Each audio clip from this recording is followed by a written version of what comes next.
Hello, beautiful, sassy, gorgeous ladies. It's great to talk with you today. I finally had some time to sit down and do some videos and just kind of like really talk about some of the things that has been on my mind.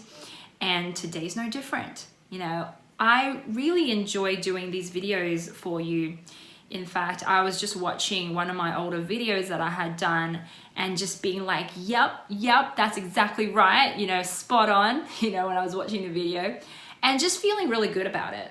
I feel really good about the content that I am putting out there, and I truly believe if you take all the things that I'm sharing with you, all the concepts and the ideas, and applied them to your life, not just once, right? But applying them and keep applying them to your life, you're gonna see results.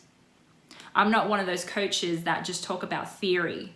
I have lived through all of this stuff. I have dated, I've had relationships, I've had heartbreak, I've fallen in love, I've fallen out of love. I have experienced all the highs and lows of dating and relationships. And I believe there's so much richness there to share with people because I've made a lot of mistakes and I've also done a lot of things right?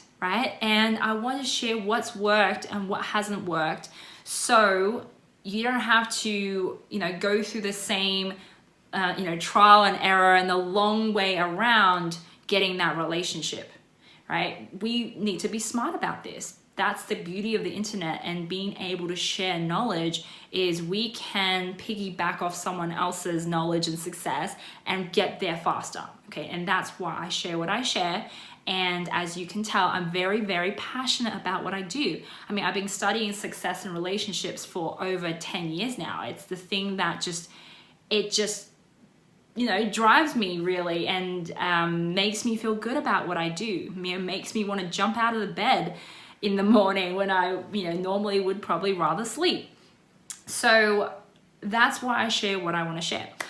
And I also wanted to tell you guys that right now, go check out this special webinar presentation that I have put together on the 3 secrets to get high quality men to chase you, commit to you, and go all in on you.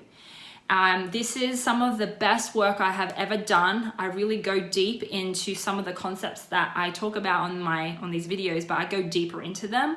So that webinar presentation is about 50 minutes long, and it's just jam-packed with valuable information that I know if you applied them into your life, you're really gonna see results, okay? So go check that out.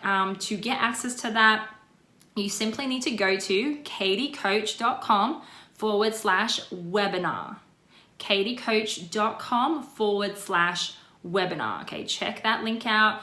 Go consume that content, but don't just consume, apply them into your life. Now, in today's video, I wanted to talk about our love relationship with control. I know a lot of you ladies are kick-ass in your life, you're badasses, you're great in your career, you are hardworking, you're hustlers. And a lot of the things that we have in common is we love control. We love being able to go out there and make stuff happen, at least in our careers, right? However, in our relationships, in our personal romantic relationships, that can get us into trouble. So that is exactly what I wanted to talk about today, is that control, the need to control. And I titled today's video, Stop Telling Men What to Do, because that is what we do when we want control, okay? That is like our default. We go into, basically vocalizing everything that we want to happen, how we want it to happen, what he needs to do, because that's what we believe would get us results. Okay? We need to communicate them. We need to talk about it, or else how would he know, right? So when we go into control mode, a lot of women, they know control is bad. I think intellectually we all get that we don't like it when other people control us. We don't like it when men are demanding and pushy on us. And yet we do that, right? We do that. So some of the things that we do is, for example, I see a lot of women doing this. We tell men, to talk more, to communicate more, right? You're not talking enough, you're not communicating with me, it's frustrating because he just will not communicate. So we tell them to, talk more. If only you communicated, our relationship would be so much better. Another thing is like telling men to not contact them. The reason I'm bringing that up is so many, I think especially women who, mostly referring to their exes, right? Something has happened in their relationship and they felt the need to have to put their foot down, or set that hard boundary and say, don't contact me anymore. Okay, I've had enough of this. Stop contacting me. When really deep down, they still want that relationship. They still miss that man, but they want control. So that's kind of the dilemma when we know certain things in relationships is impossible to control. Like we can't. So what a lot of women do is they just exercise control where they do have control. So rejecting a man, saying no to a man, or telling a man to stop contacting her even though she really wants him to contact, are just a couple of ways we just still clinging onto a little bit of control, like breadcrumbs of control that we can to still get that feeling, right? Another thing we do is telling men to just stop being depressed, stop being needy, stop being insecure, right? Mostly out of frustration, once again, okay? When we see a man is not happy or he's frustrated, we go into that, okay, well, he just needs to stop doing that. He needs to change. And here's a list of things we would like him to do so he would change, and therefore if he changed, then everything would be great. We'd wake up every day happy, our relationships would be great, everything would be dandy. If only he listened to me for once and just did everything I told him to do. Right? Kind of, I'm exaggerating there, but that is really what we are thinking. And that control, that need to control, always comes from a place of fear. Okay, there is always a sense of fear underneath everything, because we know for people who are addicted to control, we really don't have that much control, right? And a lot of us really don't like that reality. We don't like the fact that in a relationship with a man, we cannot really control him. But we don't like it. We don't like to face that. We want control. Control gives us a sense of power. It makes us feel safe. It makes us feel secure. And here's the thing, in that moment, a lot of women are choosing power, okay, over, love, right? But it goes more than that. So even though I say they're choosing power over love, what they're really choosing isn't power over love. They're really choosing between power and fear. So whenever you get into control mode, and that's your masculine energy coming out to give you that sense of power and safety. It's really a choice between fear and control, fear and power. It's never really between love and power, because if it was really between love and power, most of us want to choose love, and intellectually we all know to choose love. But why don't we do it then? A lot of us don't do that. We choose power instead. We choose standing up for ourselves. We choose telling him how it should be. This is how it should be, right? Laying out your rule book and saying, okay, you need to do this, this, and this, and this. Just laying it all out there, what he needs to do, and to still control what we can control by just telling him what we want. That's like a sense of control, because we can at least control that. Instead of just pulling back and just like, okay, can't control him, don't want to control him, I'm just going to pull away, not do a lot, not do much. Why don't we do that? Okay, the reason we don't do that is because it doesn't feel good to do that. In that moment, when fear is there, if we allow that fear to just kind of come up and overtake us, we think everything would just fall apart, okay? We have fear of fear, really, that's what it is. Because we fear fear, we choose power instead, right? So in that moment, what you really feel is fear. You're not feeling love, you're feeling fear. Fear of him leaving, fear of losing love, you know, fear of being abandoned. And because you don't like that, you're choosing power. Power always feels better in that moment. And I want you to just notice that you are choosing a temporary good feeling, because let's be honest, control, that feeling of control feels good in the moment. It does feel good in the moment, and we're choosing that at the expense of our long-term goal, okay, of the long-term reward, really.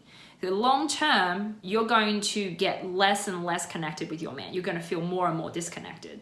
If you always choose power, and you see this, and towards the end of a relationship, as arguments become more and more regular, and you're choosing power more and more because you feel like it's always between power and fear, so you're always choosing power, what eventually happens is he feels more and more disconnected. He will pull away more and more and more and more, and then he really does leave. But because you've chosen power the whole way, some of you can also sneakily lie to yourself that, oh, well, you know, you start using power again to try to even more push that fear down, even though your fears just come true, right? And then you see these relationships that really doesn't get anywhere, and you see the same relationship pattern happening over and over again, where you push the man away by you choosing power every time, instead of looking at the effect of, you know, what that's doing for your long-term relationship, right? It is actually destroying your relationship. But because in that moment the feeling is so intense, and you really don't want to feel fear, you're choosing power. Okay, so short-term gain versus long-term gain. Most people are choosing short-term gain. And what I want to offer is that if you were to choose fear, okay, if you were to simply not choose power and just allowed fear to come up, face that fear, you'll actually get to love on the other side. But you cannot skip the fear to get to love. You have to go through the fear. And this is kind of funny because for, you know, successful women, you know, fear, right? Fear is driving you to success, really. But in a relationship, it has the opposite effect, right? It's like, okay, if I'm fearful in a relationship, it's not going to work out in a relationship. I'm going to do whatever I can to protect myself, and in doing so, you push him out of the relationship. And that's the difference. Works the same way in everything in life. To achieve any difficult goal in your life is really, you know, we have to face that fear. And face that fear to get to love, to get to what we really want on the other side. And that's a choice we need to make consciously every single time fear comes up. Okay, I want you to be mindful of that. Anytime you go into control mode, you go into your masculine, and you will know, because you start saying things like, I want him to do this, why can't he just do that? I wish he would do this. You know, like speaking out loud, like, oh, I just want, you know, speaking out your fantasies, but you're doing it in a way that just feels like, you know, I'm right, you know, like feel like you have there's a big sense of righteousness there, like I'm right, he should listen to me. If he just listened to me, if he just did what I wanted, everything would be good. Why can't he just do that? That is always coming from a place of, you know, wanting to control, and that sense of power that comes up. It's like we get a little bit high on that power for a moment, right? In the middle of an argument, we get a bit high on that power. And I want you to really think about that high, that feeling. It feels good, but which feels better? Being high on power or being high on love? But just know that if you want to get to the love, you've got to go through the fear. Now, if you're willing to go through the fear, you're going to get that love. But if you're not, then, well, choose power. If you choose power every single time, you may have to face the long-term consequences, which is you'll always be disconnected from men. okay, from men or from other people, from any relationship, because you're choosing power. And wherever there is power in a relationship, there has to be a winner and a loser. Okay, really think about that. There has to be a loser. And who really wants to be or feel like a loser in a relationship? I don't think that many people. Okay, so I'll leave you with that thought, and yeah, really think about, is that what you really want? Okay, so before I go, check out my webinar presentation on the 3 secrets to get high quality men to chase you, pursue you, and go all in on a relationship with you. Simply go to katiecoach.com/webinar to check out that webinar presentation. And if you would like to work with me one-on-one and really get some more personalized, tailored help to your particular dating and relationship situation, then simply go to katiecoach.com and apply for coaching with me. That's all from me today. I'll talk to you real soon. Bye.